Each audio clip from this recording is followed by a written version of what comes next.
Hello, hello, hello, hello. Welcome back to Mincat Moving Through the Clouds. And as usual, we're doing it together. How are you doing? I hope you're doing amazing today. The weather is looking a little scary and I have to go out. So I thought I would just, record this now. It's very early in the morning, so I'm going to try and be a little bit quiet and considerate of the neighbors. Anyway, I wanted to walk you through something that I was just thinking about literally in the middle of the night, and I woke up with it on my mind. When I was growing up, I experienced both ends of a spectrum of a good living and a considerably a lower quality one. When my dad was a surgeon, he was a general surgeon, and he ran a hospital with I think about four of his friends. They owned the hospital and they were managing it really well. And eventually he had a client who he became, really close with, and that person was some sort of a big deal at the time, and he nominated him for a position in the government. And suddenly our lives just went completely, from upper middle class living, because we were doing pretty well, to a rich living. And everything just blew up overnight. I think I must have been around maybe 7 or 8 years old around that time. And our lives just became very busy, very, I wouldn't say superficial, but very rich. We moved into a bigger home. We had about four maids. We had two guards. We had an orderly, about three drivers. Our house was always busy. Something was always going on. Gifts were coming in left, right, and center. There's always something going on. You would think it's a wedding every day in our house. 4 years after my dad completed his tenure, he was offered another position. But this time around, they asked him to do something. Later on, he told me that his morals wouldn't allow him to do, so he kind of stepped down. During the time my dad was in service, I thoroughly believe because of the new life that he had just, walked into, perhaps maybe his nervous system wasn't really ready to take in such a responsibility and maybe huge amounts of money. So he trusted his childhood best friend. He was sending that guy his money to build a house and a private clinic in the house. It was supposed to be a huge mansion. And he also decided to keep some of his money with him. Turns out his childhood best friend was actually just squandering the money as well. Whew. My dad came off his service. He couldn't go back to the hospital that he was running because his friends that were supposed to be running the hospital in his absence had also betrayed him and bankrupted the hospital. One of them was taking money out of the hospital without their knowledge, and they literally went bankrupt. They had to close it down. So he couldn't go back to being a surgeon in that hospital. He didn't have the house and the money he thought he had saved for when he's off his tenure. And now he's realizing he really doesn't even have much to speak of. Sorry if you can hear that sound, that's the bin collectors. Guess what? We now had to rush. My dad had to rush in and find a cheaper place, a smaller house that he can pay for, because we had to leave that house that we were in. And he found a smaller house a little bit away from the city than we were used to.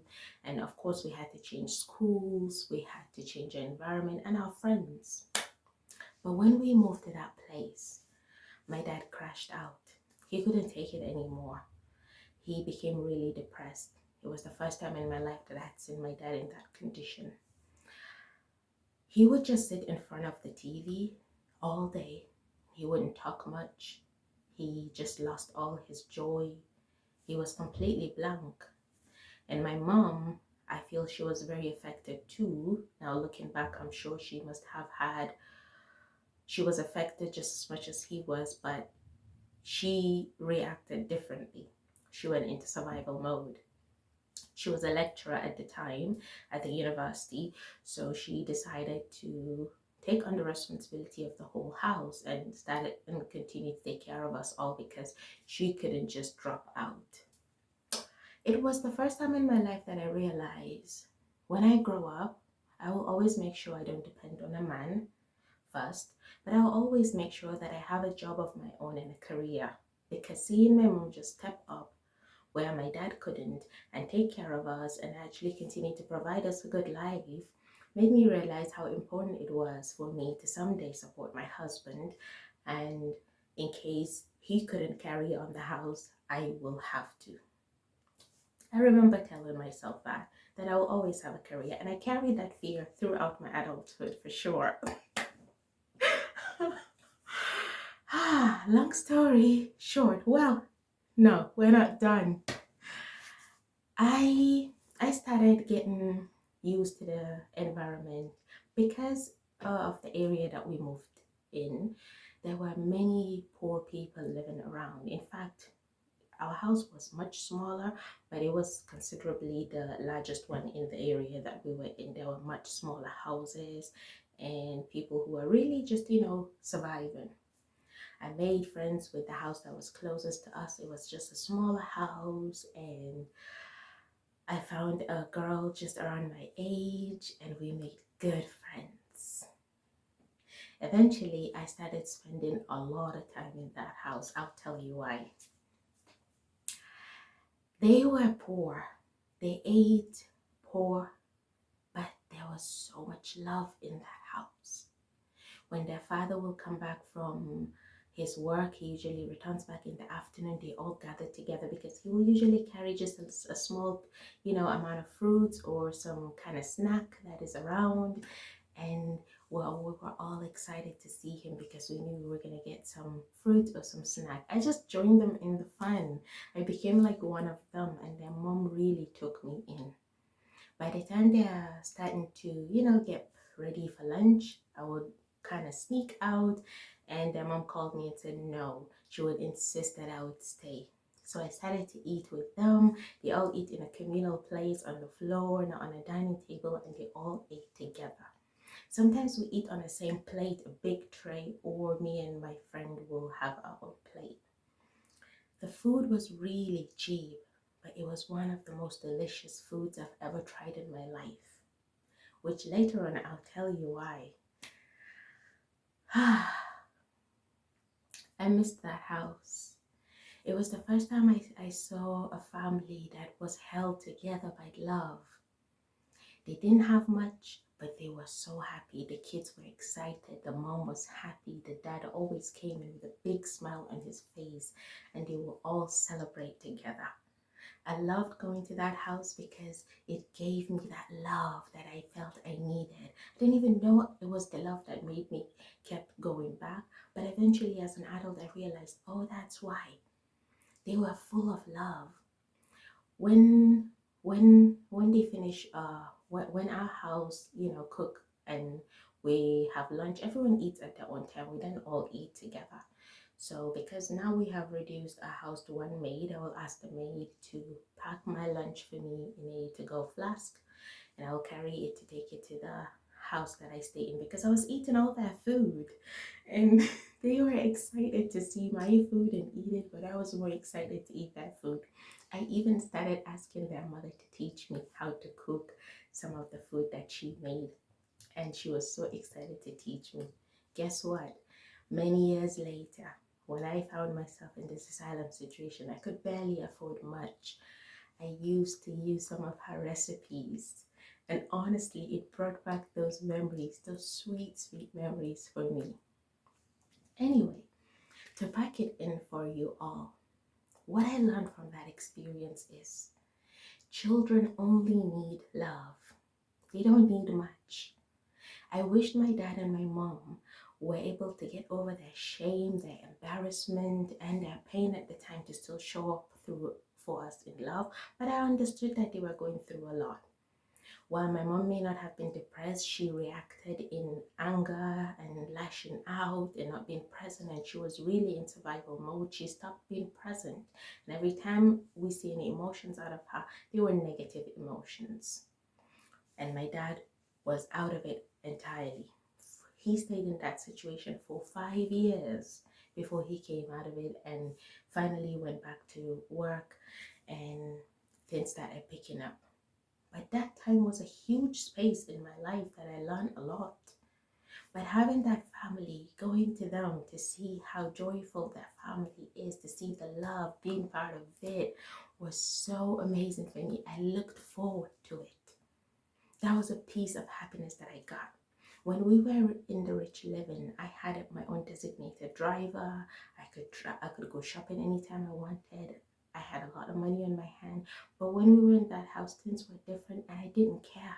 I didn't miss that other life because I was around friends. I could go to my friend's house and I could feel loved.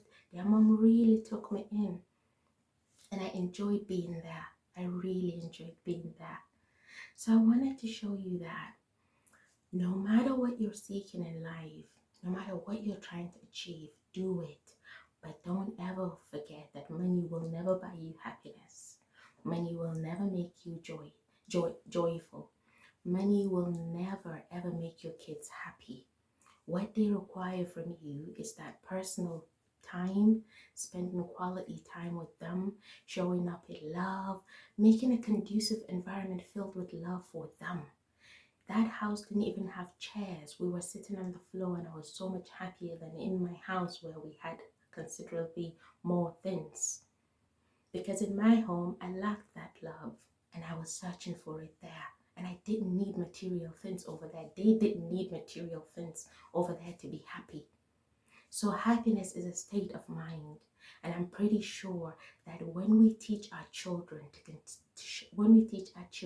more love, we show them more love, we raise them on love and not survival, the world will surely have more love and less hate and less this survival, less this desire to accumulate more. Because no matter how much you get, you can lose it overnight. My dad had it and he lost it. Many rich people go bankrupt every day. So there is no guarantee that even when you have the money, you would continue to have it. What happens when you lose it? Do you lose your happiness as well? Do you lose your joy? Do you take away the love you show your children? Find that state of gratitude because it is through it that we find the happiness, that we find the joy, that we find that state of being. Because happiness is a state of being. It's an eternal thing.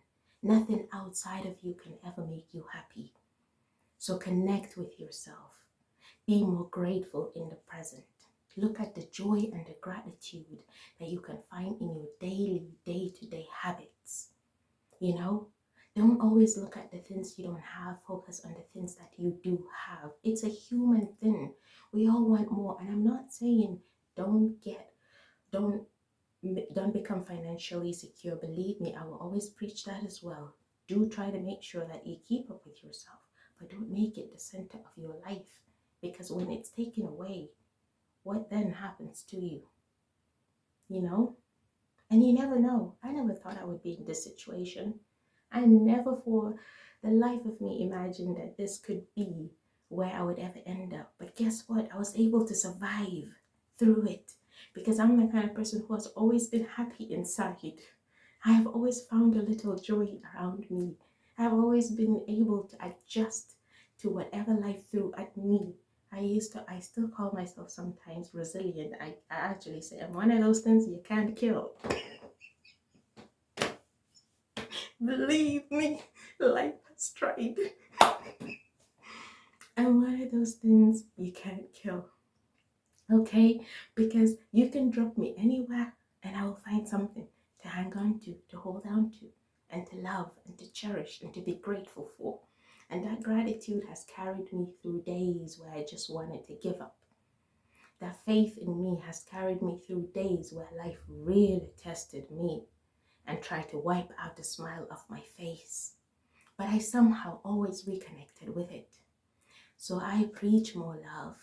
I preach that we find more love, that we share more love, that we connect through love, that we always make sure we are in that internal state of joy because it is accessible to us and it doesn't cost a thing. It just takes you being present and connecting with yourself and choosing that love. I hope that today I've been able to share my love with you, and I hope that you can connect through my story. And I love you all so much. Continue to share more love in the world, and I'll catch you up on the next one. Have a fantastic rest of your day or good morning, wherever you're watching from. You have a lovely one. I love you so much.